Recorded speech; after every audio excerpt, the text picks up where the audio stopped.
Hi, and welcome to Craft Time at the Regenskop Homestead.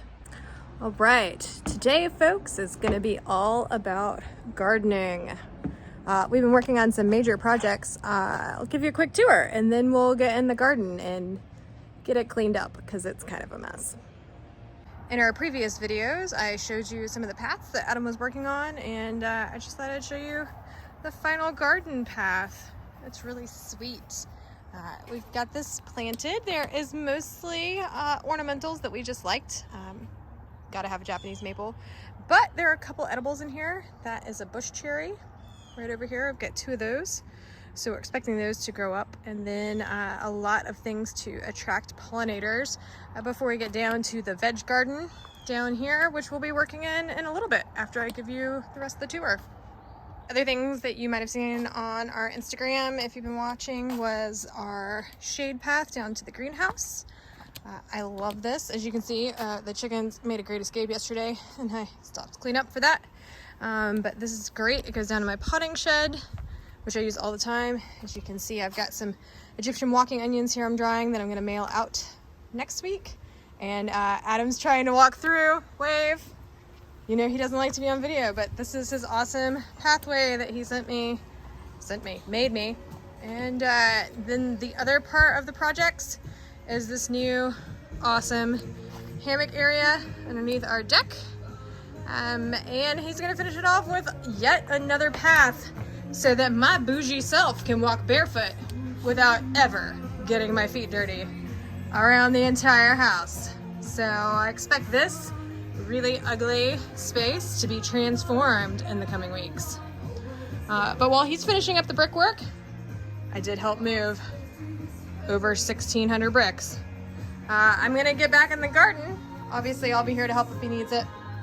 And let's get cracking on this disaster area. All right, I'm not gonna lie.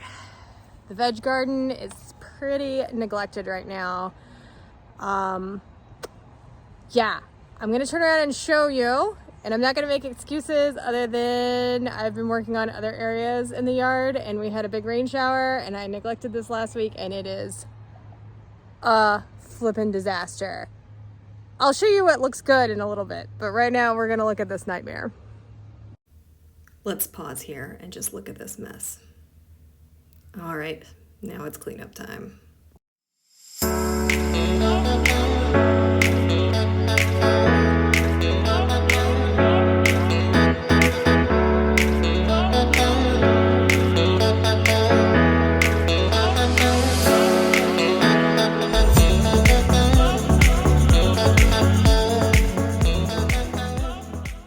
Man, it's only like 80 here today, and I am sweating. This is a huge mess, so I'll bring you back for a tour when it's all cleaned up.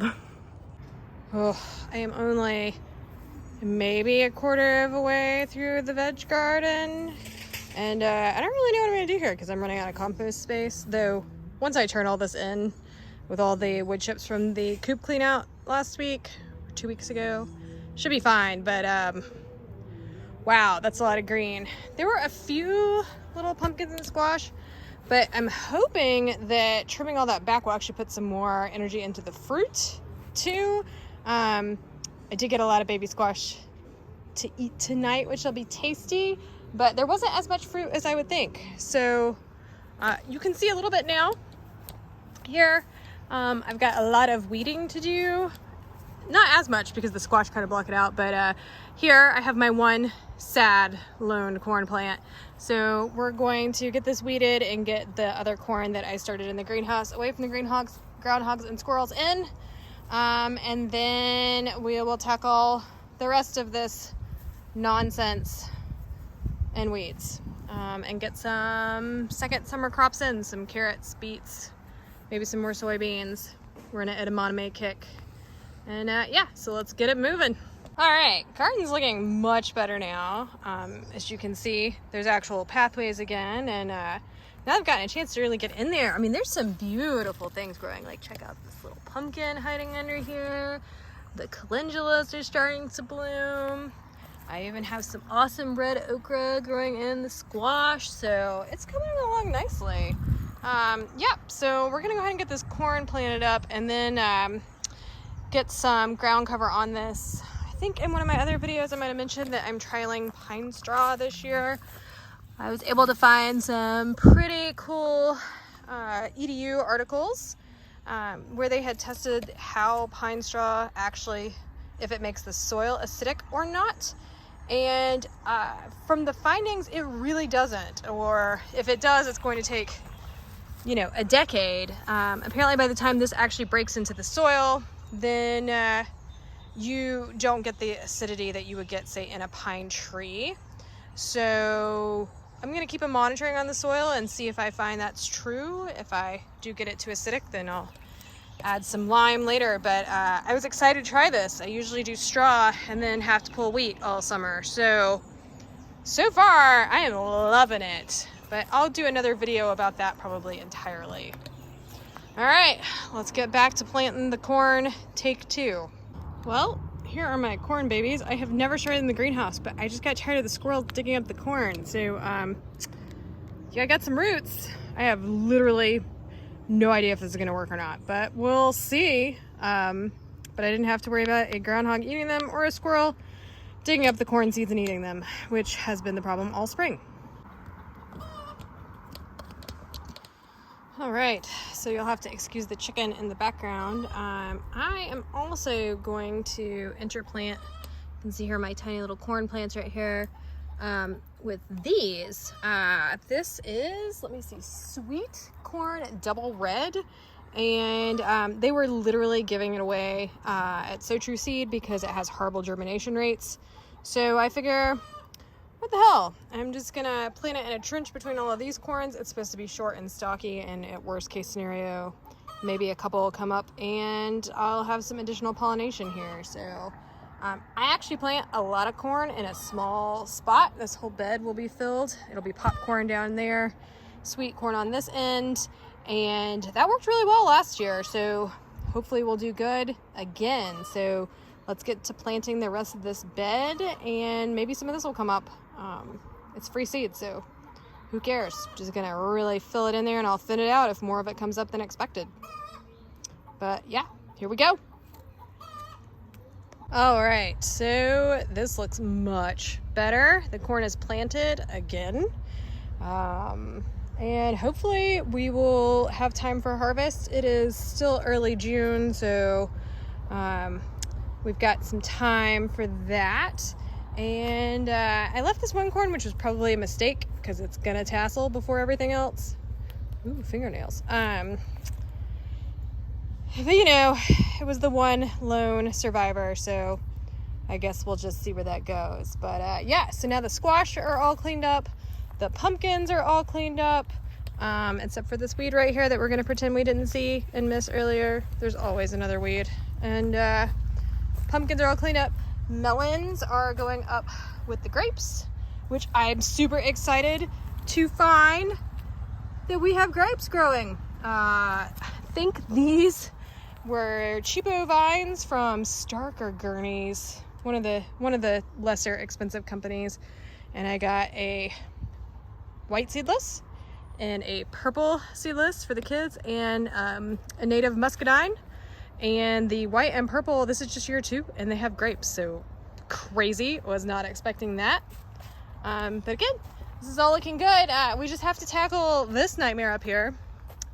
And yeah, where the soybeans are. We're just gonna pretend it doesn't look like this, and with the magic of modern video, it's gonna look great in a little bit. All right, well, now that I'm a hot, sweaty mess, I am done weeding the garden. So we're gonna do some replanting. Let's get to it. So a happy accident happened this year, and my soybeans got mowed down by the groundhog, which is real weird. I've grown them for years. The groundhogs never touched them, but they liked them when they were itty bitty. And it didn't mow all of them down. So I have some that are growing and then some that are filling in. And it got me thinking, we really only like the soybeans for edamame. We're not making tofu or anything like that, so we don't need a lot at once. So I'm actually going to put in a few more seeds, and then I'll mulch this area now that it's all free and clean of weeds. Maybe put some sunflowers here in the corner. And that way we can not have them all come in at once, because we had way too many soybeans at one time. And then I don't even know what is up with these carrots. I just had poor germination and ooh, butterfly. So we're gonna plant some more of those. And then over here where it's just sad, I'm gonna put some beets in. And I'm gonna show you why I try and rotate crops even in a small location. Last year I had eggplants and I had flea beetles. And this year I have eggplants one bed over. They were over in this bed. I moved them here.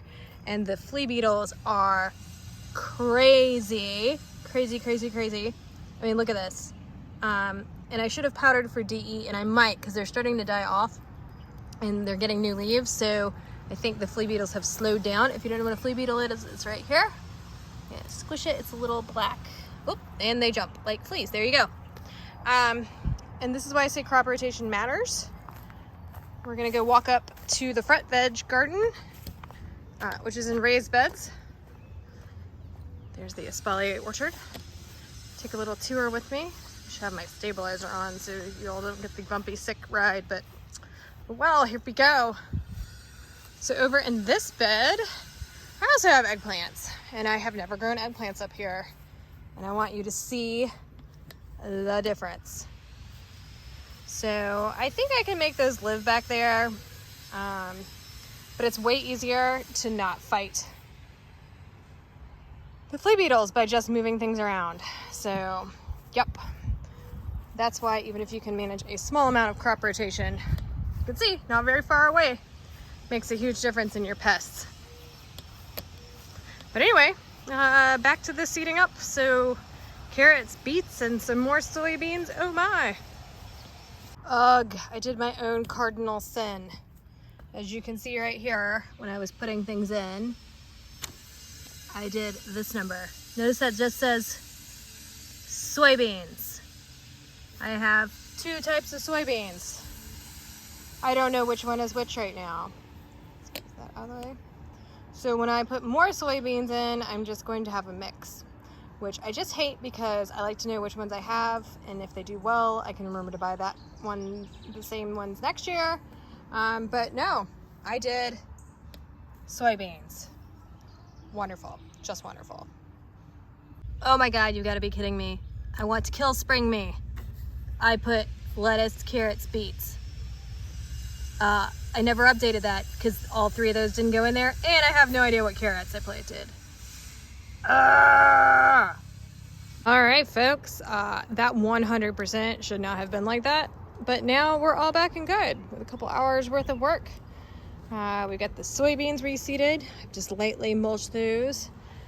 Some new beets put in, and new carrot seeds put in over here.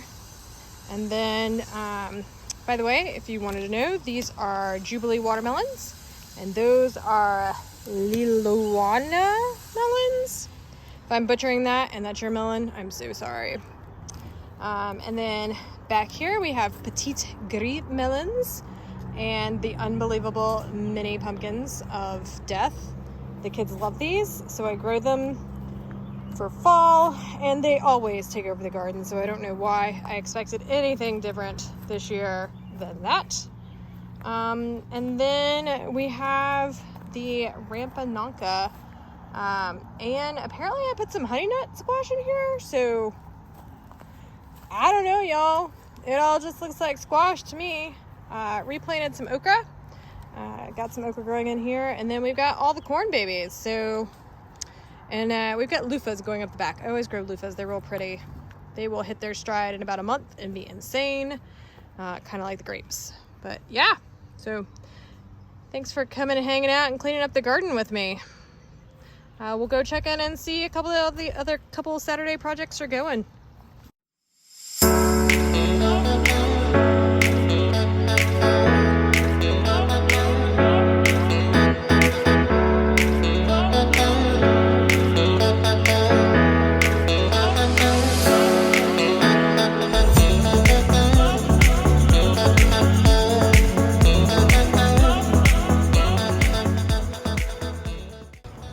downside of owning chickens, they're assholes. That's the part nobody ever talks about.